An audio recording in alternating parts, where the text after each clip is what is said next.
가겠습니다. 유튜브에서 하나 골라봤고요. 비만 치료제 대표주자 펩트론입니다. 작년 하반기인가요? 그때 비만 치료제 정말 대단했죠. 뭐 노보노디스크, 이 바람이 불면서 국내에서도 펩트론 정말 많이 올랐었는데 요즘에 잠잠하더라고요. 우리 시청자님 용선재인 님이 사신 가격이 27,100원이고요. 비중이 15%. 현재는 약손실 구간입니다. 펩트론 앞으로의 움직임이 어떻게 될까요? 비만 치료제 이슈로 가셨다면은 저는 좀 기다릴 것 같습니다. 이거 아시다시피 이제 뭐 펩트론과 같은 이런 바이오 기업들 쉽게 만만하게 볼 기업은 아니라고 저는 보고 있고요. 특히나 이제 비만 치료제 이슈 같은 경우에는 이제 국내보다는 사실은 해외 눈치를 더 봐야 됩니다. 그러니까 뭐 지금도 계속 이제 여전히 1위 시장을 잡고 있는 뭐 노보노디스크 계속 이제 봐야 된다 얘기를 하는 이유가 뭐냐면은 이게 결국 이 물량이 국내에선 사실 비만에 대한 인식들이 좀 상대적으로 적은 편입니다. 물론 우리나라도 비만 걱정이 된다, 고혈압 문제가 된다, 뭐 이런 얘기들은 많습니다만은 이게 왜 이런 현상들이 나왔느냐? 지금 이건 문화적으로도 좀 같이 좀 말씀을 드릴 것 같은데 최근에 이제 K-팝이 굉장히 많은 흥행을 하고 있습니다. 자, 이 얘기랑 비만이랑 무슨 상관이냐? 실제로 K-팝을 보고 나서 한국을 방한했던 많은 외국인분들이 다 얘기하시는 것 중에 되게 몸이 많이 말랐다는 얘기를 많이 해요. 자, 이게 왜 그런가 봤더니 실제 비만의 기준도 서양과 우리나라가 다 다릅니다.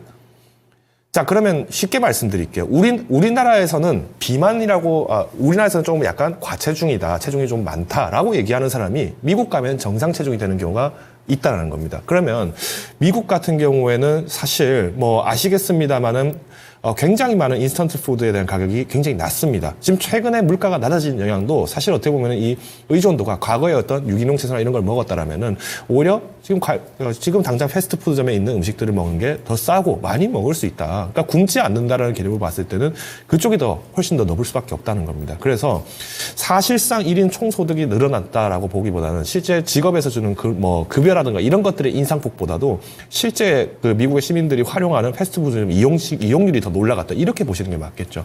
자, 그러면 앞으로 이제 펩트론뿐만 아니라 뭐 한미약품 굉장히 좋습니다. 이런 좋은 종목들, 특히 비만 치료제 쪽에 내가 집중을 하겠다라고 하신다면은 펩트론을 좀 기다리셔야 됩니다. 근데 좀 조건이 있습니다.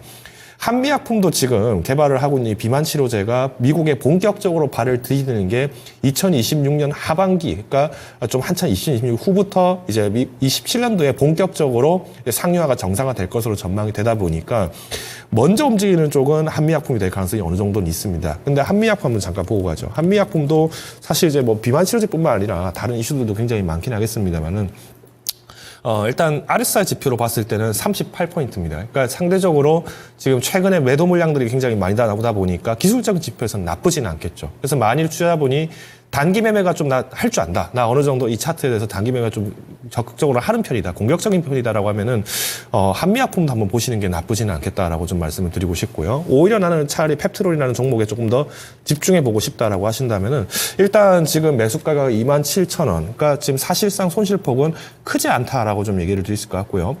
하반기까지 지금 이제 좀 동태를 계속 살펴보셔야 되기 때문에 좀 변동폭은 좀 폭을 넓게 가져가십니다. 오히려 저는 손절가를 2만 원까지도 좀 낮춰서, 그러니까 30% 정도 손실이 났다. 그럼 이때는 종목 교체를 하시거나 아니면은 아예 그냥 업종을 좀 바꿔보시는 것도 좀 필요하지 않을까라고 보고 있습니다. 목표가 같은 경우에는 사실 연중 목표가라기보다는 이 비만 치료제가 좀 시간이 걸리기 때문에 좀 변동은 계속 좀 지지부진한 박스권 내에서 좀 매매 운영이 좀 가능할 것 같습니다. 그래서 저는 일단 1차 목표가는 35,000원 그리고 손절가 2만 원 사이에서 이제 주가가 좀 단기 변동 나왔을 때는 조금 매매를 좀 하시는 게 어떨까. 그래서 내가 꼭 이거 비만 치료제 하나 믿겠다라고 하시기에는 조금 좀 부담스러운 비중인 건 맞습니다. 그러니까 비만 치료제의 지금 15%다. 만약에 그러면 종목을 내가 한 6개에서 5개 정도 운영하는데 내가 바이오가 펩트론밖에 없다라고 한다면 조금 부담되는 위치이기 때문에 저는 이 박스권 내에서 만약에 움직인다라고 하면 이때는 조금 비중을 잠깐 빼셨다가 다시 이제 5% 확보한 상태에서 좀 빠졌네? 이때 다시 5% 넣고 빼고 이런 식으로 약 한 10% 내외 정도에서 좀 움직이시는 게 탄력이 좀 좋지 않을까라고 전망하겠습니다. 그래서 일단 1차 목표가 35,000원 그리고 손절가는 2만 원 제시를 드리겠습니다. 네, 비만이 끝난 게 아니라고 이렇게 얘기를 해주시네요. 하지만 그게 언제가 될지 모르기 때문에 사실 좀 기다림의 시간은 있을 거다. 따라서 위아래로의 변동폭을 굉장히 좀 넓게 주셨다라는 점 특징으로 보입니다. 위아래 30%씩 열어둔 가격, 리스크 관리 라인 아래쪽으로는 2만 원, 그리고 위쪽으로 목표 주가는 3만 5천 원 정도 설정해 드렸습니다. 그리고 나는 기다리는 게 좀 답답하다. 조금 더 일찌감치 이 비만 관련해서 모멘텀이 부각될 만한 종목 찾으신다면은 한미약품으로 살짝 좀 변동해 주시는 것도 팁이 될 수 있을 것 같은데요. 여러 가지 선택지를 드린 만큼 우리 용선재희님 스타일에 맞게 활용해 주시면 되겠습니다.